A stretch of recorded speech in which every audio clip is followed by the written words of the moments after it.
बहुत होश में। अगर हम सात्विक भोजन करेंगे, अल्प भोजन करेंगे तो विक्षेप से बच जाएंगे। जो आपका मन बार बार भजन से हटकर भोगों में जाता है, ये विक्षेप है। जो पूर्वकृत पापों से अंतःकरण मलिन है, वो क्षण में नष्ट हो जाएगा। आप एकाग्रचित होकर जो ही प्रियालाल के स्मरण, वो भस्म हो जाएगा, उसमें सामर्थ्य नहीं। ये विक्षेप बहुत घातक है।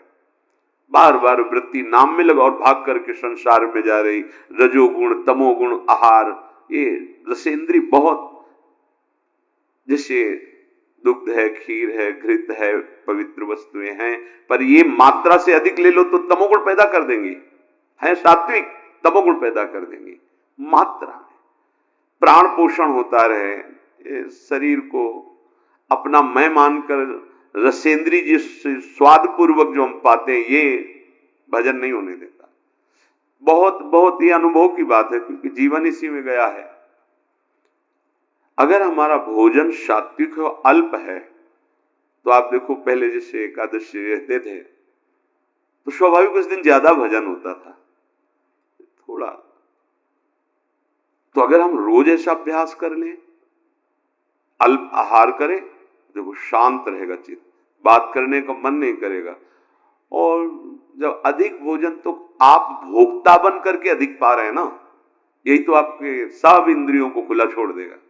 ये जो आपके इंद्रियों पर शासन करने का स्वभाव, हर गाड़ी में ब्रेक होता है, अगर ब्रेक ना हो तो नष्ट हो जाएगा।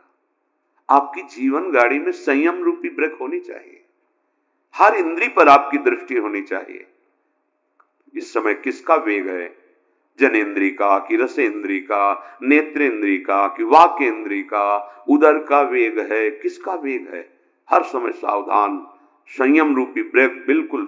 जैसे कोई भी रास्ते पे चलता है ना, तो पैर भी ब्रेक में बिल्कुल सावधान, जरा तुरंत। आप ब्रेक को भूले हुए, संयम रूपी ब्रेक ही नहीं है। जो मनाया बोल रहे, जो मनाया खा रहे, जो मनाया देखा है, जहां मनाया खड़े हैं, जैसा मनाया व्यवहार कर, नहीं, ये उपासक का लक्षण नहीं है। सात्विक भोजन बहुत जरूरी है, बहुत जरूरी। पर भाई रोज सुन लो, पर मानोगे नहीं तो कोई फर्क। अल्पाहार करो, देखो कितना अच्छा लगता है। बढ़ रहा है, चर्बी बढ़ रही, पेट बढ़ रहा है, वजन बढ़ रहा है, भजन नहीं हो रहा है। आप कहते भजन नहीं हो रहा, क्यों नहीं हो रहा है भजन? आप गृहस्थ हैं, बहुत मेहनत करते हैं, आपका ठीक है। जितना समय भजन में मन लगे, बीच बीच में नाम स्मरण किया, समर्पित कर दिया, सारे सेवा कार्य भी, वो भी भजन हो गया। समझिए, इन्हीं के राग के त्याग को वैराग्य कहते हैं, और वैरागी ही अनुरागी होता है। जगते हुए फिरे वैरागी, वृंदावन रस में अनुरागी। जब तक ये जग का मतलब हम बाहर देखने लगते हैं, यही है जग। इससे राग छोड़ो, सबसे छूट जाएगा। मूल यही है। इंद्रियों के राग, मन के राग, शरीर के राग, इसको समझो, अध्यात्म को समझो। भूल मत करो, भूल मत करो। इसको सजाने का मतलब है बंधन दृढ़ कर रहे हो, समझो। ये शरीर तुम नहीं हो, या अंगूठी, यहां वो चैन सोने की और ये वो, आप इस शरीर का राग पुष्ट कर रहे हो। शरीर का राग पुष्ट होगा तो वासनाओं की धूम मचेगी, वासनाओं के वशीभूत होकर आचरण करोगे, दुर्गति हो जाएगी। और वही हो रहा है, हम शरीर राग पुष्ट कर। हाँ नहीं भाई, जैसी परिस्थिति, आप धनी हो ठीक है, आपके पास है, पहनो, राग पूर्वक नहीं। अगर राग पूर्वक तो फिर वासनाएं बढ़ेगी, रजोगुण बढ़ेगा, वो आपको बांध लेगा। स्वाभाविक है। प्रियाजू को अर्पित करो, प्रसादी आभूषण, प्रसादी वस्त्र। गृहस्थ हो तो, विरक्त हो तो बस जो गुरु ने वस्त्र दिया उसी रहने से, आजीवन उसी रहने से, कुछ भी परिवर्तन नहीं, कुछ भी अधिक नहीं, एक भी वस्तु अधिक नहीं, जैसे जितना वैसे ही।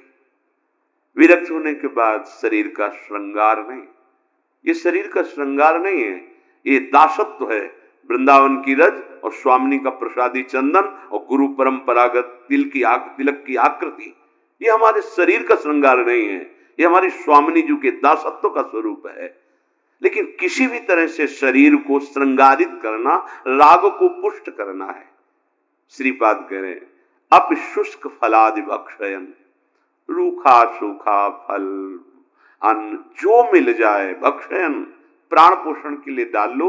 उस पे बुद्धि अपने जहां सुनते हैं ना, क्या है आज खीर, आज ये, आज वो वस्तु, तो पहले आपका चिंतन बना, संभालना, चिंतन बना रागात्मक। अच्छा आप एकाग्र हुए, हर्षित हुए, गए, वो वस्तु तो बाद में सेवन करेंगे, वृत्ति तो पहले आपने खराब कर ली। आपको सुनकर हर्ष नहीं होना चाहिए। अगर भगवत प्राप्ति करनी है तो प्रियाजू का प्रसाद है, बस इतनी बुद्धि रखनी। वो क्या क्या है ये मुझे नहीं देखना है, प्रियाजू का प्रसाद है, वो जैसा भी हो, वो हमारी लाल। प्रसादम स्वामिन्या स्वकर दत्तम प्रणेता।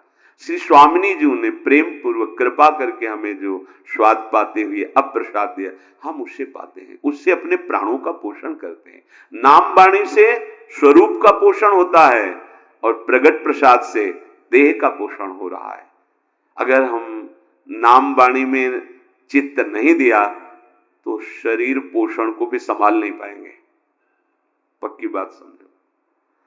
अगर हम नाम वाणी, तो फिर नाम वाणी से विस्मृत है तो ये अनुभव की बात कहते हैं। प्रसाद पाते हुए भी आपका संयम नहीं रहेगा। नाम वाणी सेवक शरण सदा रहे, अनत नहीं विश्राम, कै वाणी हरिवंश की, कै हरिवंश। या तो भगवत लीला भरे पद गुनगुना रहे, नाम मंत्र चल रहा है, स्वरूप का पोषण। अगर स्वरूप का विस्मरण तो देह भाव में विचरते हुए फिर बात नहीं बनेगी। प्रभु का प्रसाद देह पोषण और नाम वाणी स्वरूप पोषण, ये बैठा लो अपने हृदय में। अगर आप स्वाद बुद्धि से भोक्ता बन करके पाओगे तो नाम वाणी चला ही नहीं सकते। किसी भी इंद्री को बढ़ावा देना अपने भजन को नष्ट कर देना है। आप प्रार्थना है, थोड़ा समझिए, आप शरीर नहीं हैं, आप इंद्रिय के द्वारा भोगी हुई वस्तुओं के भोक्ता नहीं हैं। आप स्वरूप में स्वयं अखंडानंद हैं, स्वयं भगवदानंद हैं। आप अपने आनंद को भूलकर जो शरीर भाव से विषयों में विचर रहे हो, कभी आनंद का अनुभव नहीं होगा। आप लौटोगे तो देखेंगे आपके अंदर कोई इच्छा ही नहीं रह जाएगी, इतना अंदर आनंद भरा हुआ है। आनंद समुद्र हो तुम, कैसे समझाएं। पानी में मीन पियासी, मुझे सुन सुन आवे हासी, महापुरुष जन कहते। पानी में मीन पियासी, मुझे सुन सुन आवे हासी। अरे आनंद सिंधु के मध्य में वास करने वाले आनंद सिंधु, तो इन बिंदुओं से, ओस कणों से अपनी प्यास बुझाना चाहता है। हंसी की बात है, तू आनंद समुद्र में है, आनंद सिंधु मध्य तो वासा, और मर कहा रहा है, ओस कणों से प्यास बुझाना चाहता है। रसेंद्री को संभालिए, बार बार प्रार्थना है, नहीं पछताओगे। ऐसे दिन कटते चले जाएंगे, ऐसे दिन। जब भजन में मन लगता है ना तो सब कुछ व्यर्थ लगता है। आप जिस कार्य के लिए निकले हो, या जिस कार्य के लिए आप वृंदावन वास कर रहे हो, या सत्संग सुन रहे हो, आपकी कितनी तन्मयता है। आप देखते हो अपनी वृत्ति को कहां है, कितनी देर मंत्राकार रहती है, कितनी देर प्रभु में रहती है, कितनी देर विषयों का चिंतन करती। देखो आप अंदर, वही बहिर्मुख बने प्रपंचा आसक्त। कैसे कैसे उस परमानंद का अनुभव करो। हम कहते जो गृहस्थ में है, थोड़ा नाम जप कर रहे हैं, वो अपने गृहस्थ कार्य को भगवत समर्पित कर रहे हैं, ठीक है। आपके लिए तो 24 घंटे प्रभु ने केवल भजन के लिए दिया है। जो वृंदावन वास कर रहे हैं, वैराग्य भाव से रह रहे हैं, 24 घंटे भजन के लिए, प्रमाद के लिए तो कोई एक मिनट भी आपके लिए नहीं है। अब आपको क्या चिंता है? ना आपको शरीर पोषण की चिंता है, ना आपको, सब प्रियाजू के चरणों में अर्पित कर दिया। तो अब एक मिनट भी भजन छोड़ना ये आपके लिए बहुत हानिकारक है। किसके लिए? अच्छा खा लिया, प्रमाद युक्त होकर पड़े हो, जिसे तुम अच्छा समझते हो अच्छा नहीं है, वो सब मल बन जाएगा। नाम जप, मंत्र जप, प्रभु के पद गान। रोना आता है आपको कभी एकांत में? तड़पना आता है आपको? कभी आप चिल्ला के रोए एकांत में देख प्रिया जी हो? कभी हृदय में ऐसी पीड़ा हुई, क्या करूं, कहां जाऊं, कैसे कैसे प्रभु मिले? हे नाथ अब कैसे मिलोगे? रोज का रोज मन की प्रवृत्ति को देखता हूं, प्रभु आपके योग्य नहीं, आप कैसे? चिल्ला चिल्ला के रोना आता है। क्या करूं, कहां जाऊं? वो अंदर अंदर पता नहीं कब शरीर छूट जाए, प्रभु आपका दर्शन नहीं हुआ, अभी कोई स्थिति प्राप्त नहीं हुई, अभी निरंतर मंत्र नहीं चल रहा। ये कभी आप विचार करते हैं? कभी आप इस स्थिति को झांकते हैं? रोज प्रवचन हो रहा है, टाइम से सुन लिया, रोज अपनी दिनचर्या खाया पिया, बस आप देखो तो आपके अंदर क्या चल रहा है। ये कोई ऐसा थोड़ी कि भाई ड्यूटी है, अब बोल दिया और तुमने सुन लिया और बस चल दिया, ऐसा नहीं है। हम एक अध्यात्म के पथिक है, हमें अपनी स्थितियां देखनी है। जो मन बुद्धि में इंद्रियों में कुछ गलतियां हैं उनको अपनी दृष्टि पे रखना है। हमारे में दूर करने का बल नहीं लग रहा तो हम अपने आराध्य देव से प्रार्थना करते हैं। हम मंत्र जप और बढ़ाते हैं, नाम जप और बढ़ाते हैं और उन गलतियों को बिल्कुल बिल्कुल रोकते हैं, उनको नष्ट करते हैं। क्योंकि यही है नाम जप मंत्र जप से, आप देख लेना, आप जो चाहेंगे वो हो जाएगा। मंत्र जप का प्रभाव तो होता है कि चाहे खत्म हो जाती है, आप देखो तो करके। पर वो मंत्र जप करने के लिए, भजन करने के लिए, अध्यात्म में आगे बढ़ने के लिए इंद्रियों का संयम जरूरी है, जरूरी। हमने महापुरुषों को देखा है, संग हुआ है, बड़े ही विरक्त महापुरुष। प्रयाग में भी थे साथ कुछ समय। अब जैसे वहां तो भंडारा है प्रयाग में, तो जब कुंभ लगता है तो सब, तो किसी भी जैसे साथ थे, एक खप्पर रखते थे, नारायण बोले पंगत में बैठ करके पा लीजिए, बोले हमारा स्वभाव नहीं, आपको देना है तो इसे दे दीजिए। बड़े ही विरक्त महापुरुष, ऐसा लगता था हम साक्षात ब्रह्म के साथ हैं। हाँ सामने पदार्थ लाए, ये हाँ ये नहीं ये, और इतना जितना लिया वो गंगा किनारे बैठ करके ब्रह्मार्पणम ब्रह्मवेद, शांत रात दिन अपने चिंतन में, कहीं कोई प्रपंच का भान नहीं। अब समय भी नहीं रह गया विचरण वाला, क्योंकि युग धर्म का प्रभाव होता है। अब जैसे आप जवान जवान साधक हो, आप विचरण नहीं कर सकते, अमंगल हो जाएगा। अब वो ना मना स्थिति ऐसी है और न समाज स्थिति ऐसी है। संत को देखते ही भगवत भाव से, अब तो संशय वृत्ति से देखा जा सकता है। तो भगवान ने कृपा करके धाम और तीर्थों में, पुरियों में वास दे दिया। अब हमारा क्या कर्तव्य है? एक क्षण भी प्रभु का विस्मरण ना हो।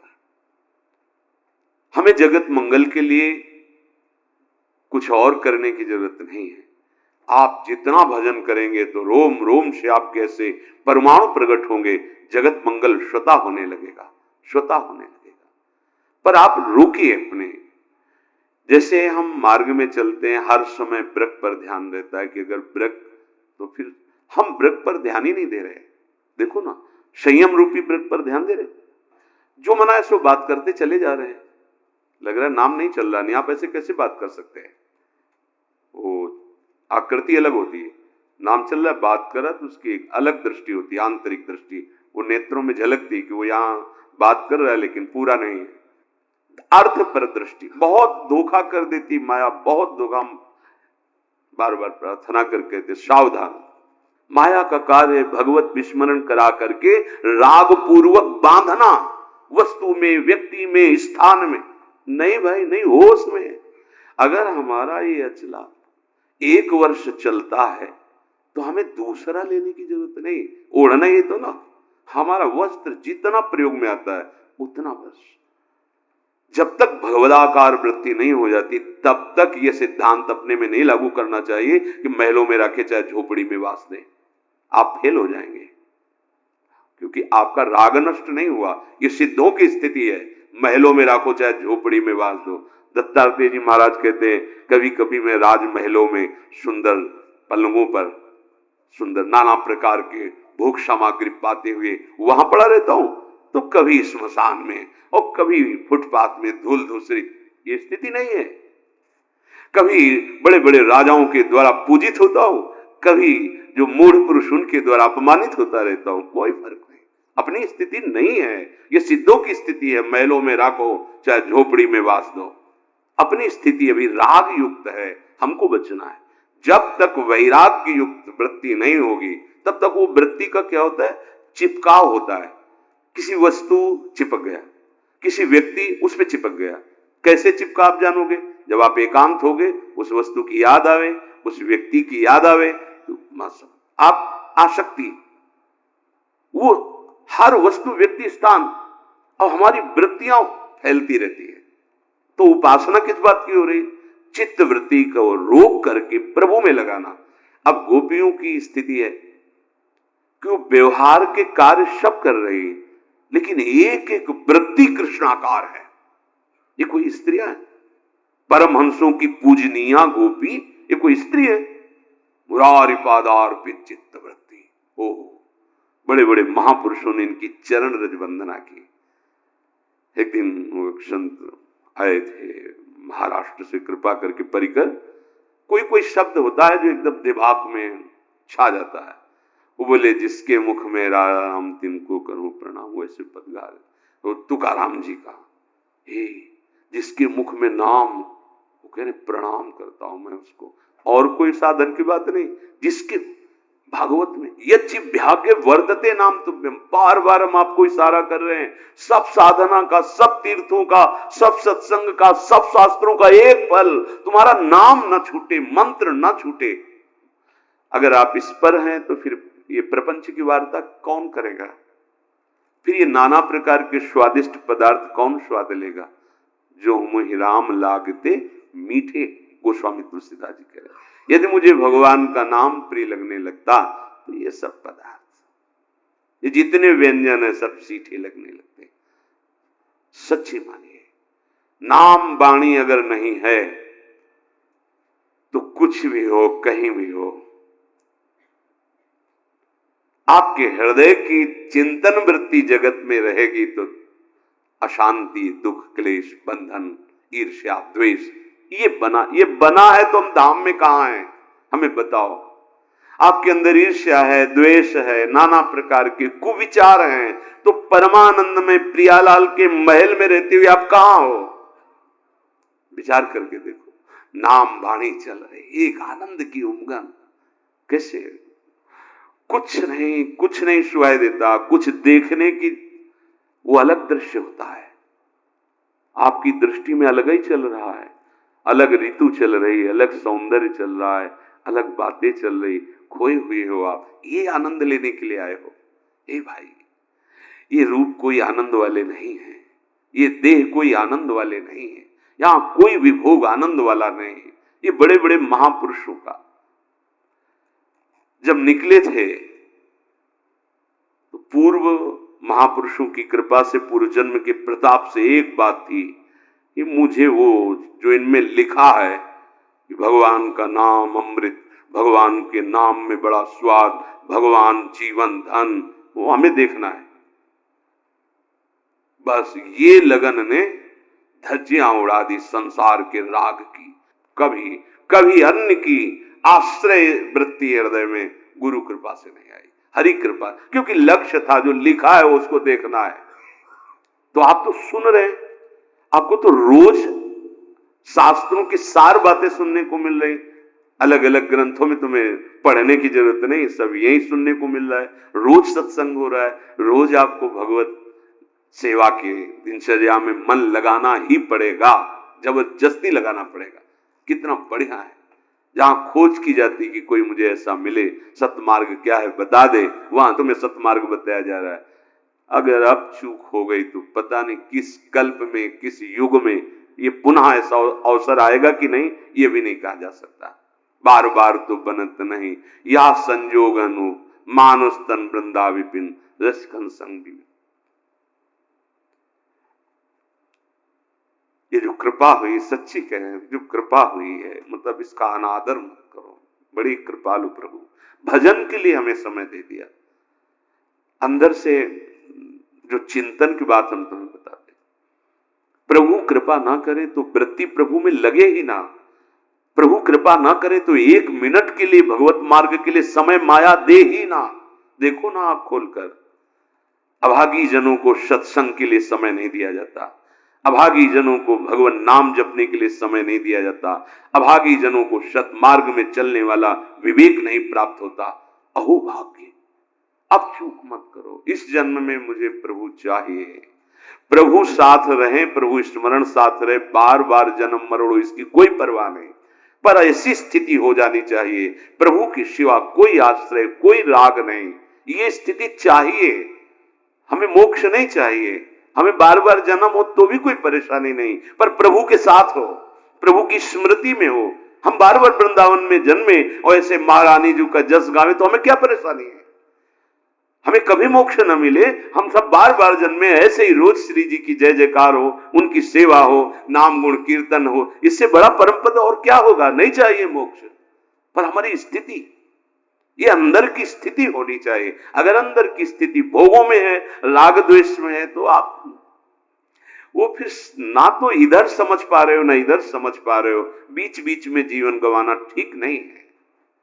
गृहस्थी में जो है, भोगों में जो लगे हुए हैं, तो जगने का चांस है कि भाई सोए हैं कभी तो जगेंगे, जब जगेंगे तो होश आ जाएगा। लेकिन आप जग करके सोने का नाटक कर रहे हैं, अब आपके ऊपर क्या उपाय किया जाए? सोया हुआ पुरुष तो जगने का चांस है, लेकिन जगा हुआ पुरुष सोने का नाटक करे तो कैसे जगाया जा सकता है? इसलिए बहुत सावधान। अपिशुष्क फलादि भक्षयन क्षुधितो निर्झरवा विवम तृषा। भूख लगे तो रूखा सूखा जैसा सबसे उत्तम वृत्ति आकाश वृत्ति मानी गई है।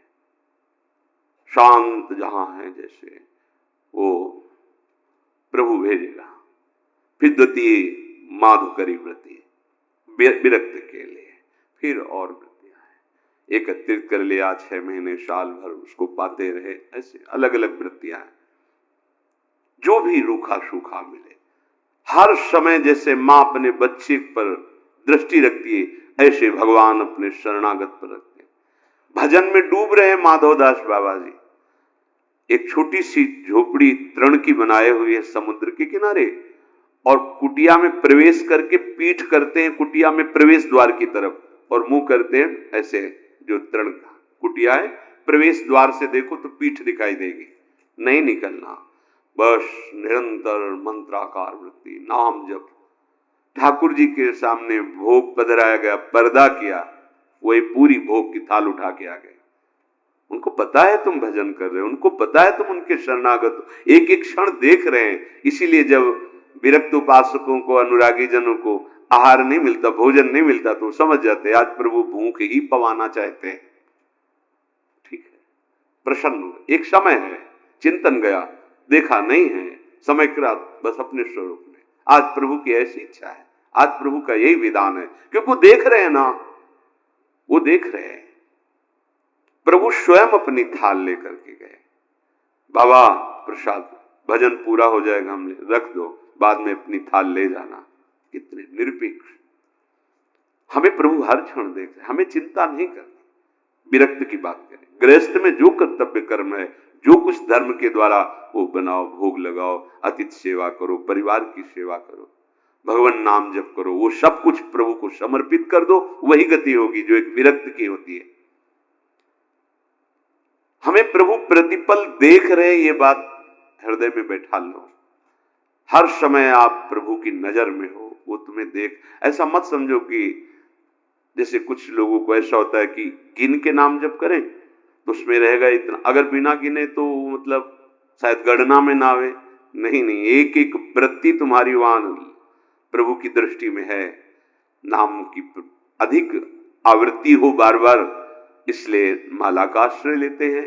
नहीं, खास बात है सुमिरन, चित्त वृत्ति का प्रभु में निरंतर लगे रहना।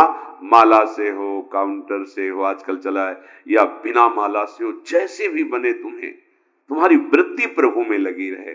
उसके लिए आवश्यक है आपका आहार शुद्ध होना।